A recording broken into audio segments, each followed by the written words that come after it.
This ep will be a bit shorter than usual, so it'll be perfect for those with short attention spans. If you want longer, please watch this episode twice. In this episode, we'll set the table for a few things. Firstly, congrats to my wrestling mate Matty Wild in capturing the Alpha Pro Energy Cup from Dangerous Pete Morgan in a sensational tables match. Now here's me with Matty, who invited me to be part of this selfie amongst the slew of selfies that Matty took with fans after the event. Now, we'll also put a button for the time being on the believability.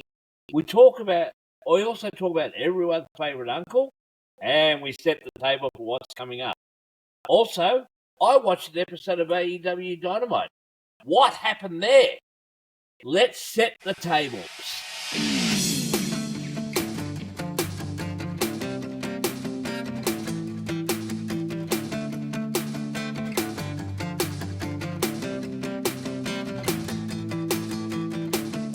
G'day wrestling mates, welcome to episode 30 of You See Kayfabe. Time to set the tables for most things wrestling. Later, I'll show my WWE affiliate marketing link and also wind up the show by reviewing AEW Dynamite in my own unique way.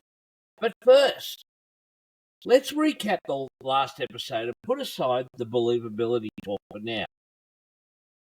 In the last episode, I gave generic descriptions of wrestlers and then gave you 3 seconds to guess who the wrestler was and whether they truly got over or not based on that description. The lead example I gave was about Mr. Miyagi from the original Karate Kid movie and how Hollywood successfully made us all believe that a frail old man could beat 5 fit young punks who were all black belts in karate, one of whom was the 3-time defending champ.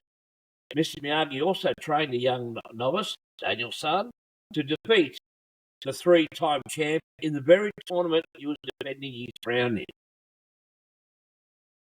Well, this past weekend, I saw the last half an hour or so of what I thought was going to be that original movie, but was instead a remake under the same name. This movie, The Karate Kid, featured Jaden Smith, who's the son of Jaden Pinkett Smith, and Will Smith.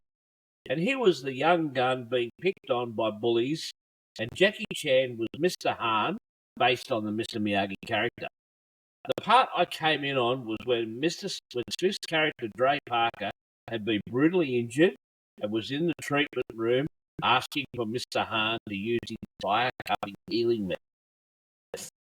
Long story short, Dre overcomes adversity and wins the tournament against the champion 15-year-old who had been bullying him. Okay, further research then showed that Dre ended up in China because his mum was transferred to China from the car factory she worked in Michigan. Okay, that part may make sense if I saw the whole movie. But what was less believable this time around was the tournament itself. First off, why was a 12-year-old facing off against a much bigger 15-year-old? Also, why was it brutal full force contact?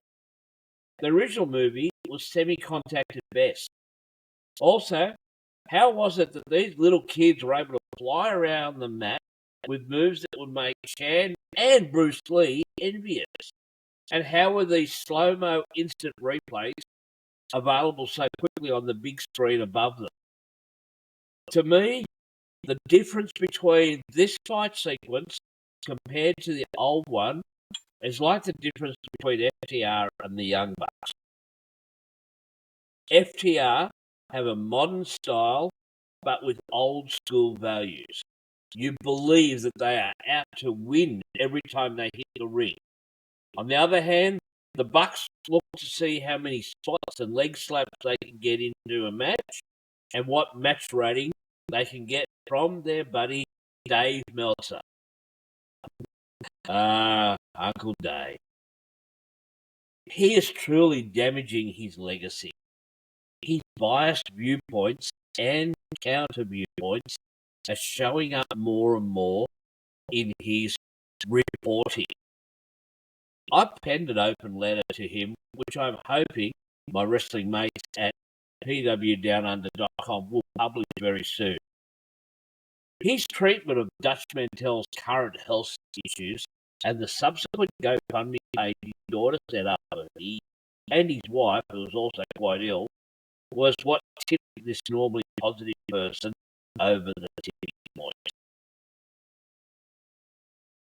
All right, time to chill, then back with the thoughts on the latest edition of AEW.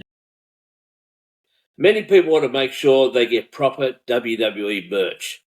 Now, there are two ways this can be done, and I'll show them to you now. Now, see here, firstly, you can type in WWE in your search bar, go to the shop link, just like it shows in this demonstration. Or, in this demonstration, use this code and go directly into the shop itself. Yes, it helps the channel. Please use the code and help a wrestling mate.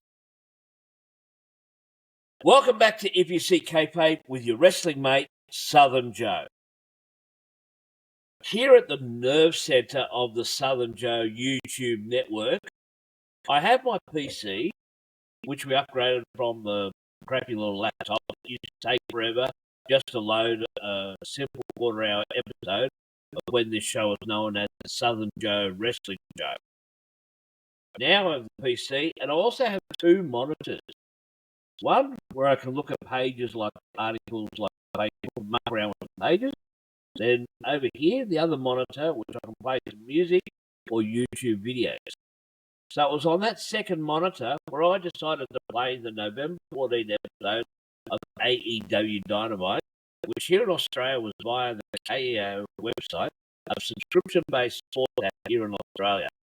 This was via KO's ESPN page. Now, the whole Dynamite show was action-packed, but every single match had a run-in or some sort of aftermath. There was the flow-on where two wrestlers fought off after their match on the stage, then the next two combatants were there fighting on the stage as well. But because they were the next match anyway, and it was a false count anywhere match, well, the ref just called for the bell to start the match. It was an absolute crash TV. I thought for a moment that Vinnie Roo was back booking because this entire episode just seemed like crash TV. It was okay for a while, but after a while, like I said before, and someone else before me, that if everything is special, then nothing is special. How does the unexpected now happen on the pay-per-view coming up, let alone next week, if all stops have been pulled out for just this one ordinary TV show? Putting on your best possible show is a good thing, but it has to be about building storylines that come to a crescendo. Not everyone trying to get that star rating. Swerve Strickland got the best pops of the night from a sparse crowd.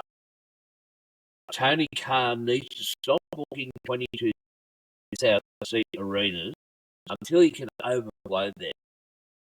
2,000 to 3,000 crowds sound much better in a 6,000 to 8,000 venue than they do in a huge venue where even 4,000 or 5,000 just sound like a few hundred people. CM Punk's Rampage debut came across my YouTube feed randomly a few days ago, and the difference in atmosphere was astounding. AEW can pull the nose up, but they need to create a buzz that can only be done by looking at themselves and stripping things back just a bit for now. There's a lot more that can be said, but it would be a mini-series. Speaking of mini-series, I have a special guest joining me for a conversation, and we'll be having the last say on the McMahon Netflix series. Who is that special guest? Please subscribe and hit the notification bell so you can know instantly when new content is uploaded, and in the next episode you'll find out who's the special. Check out my shorts, jokes of the moment, and also some old wrestling and comedy clips from my VHS collection. Now, those clips are copyrighted, but they are fun to see. So, till next time, this is your wrestling mate from Down Under. This is Southern Joe, and I'm saying, hooroo.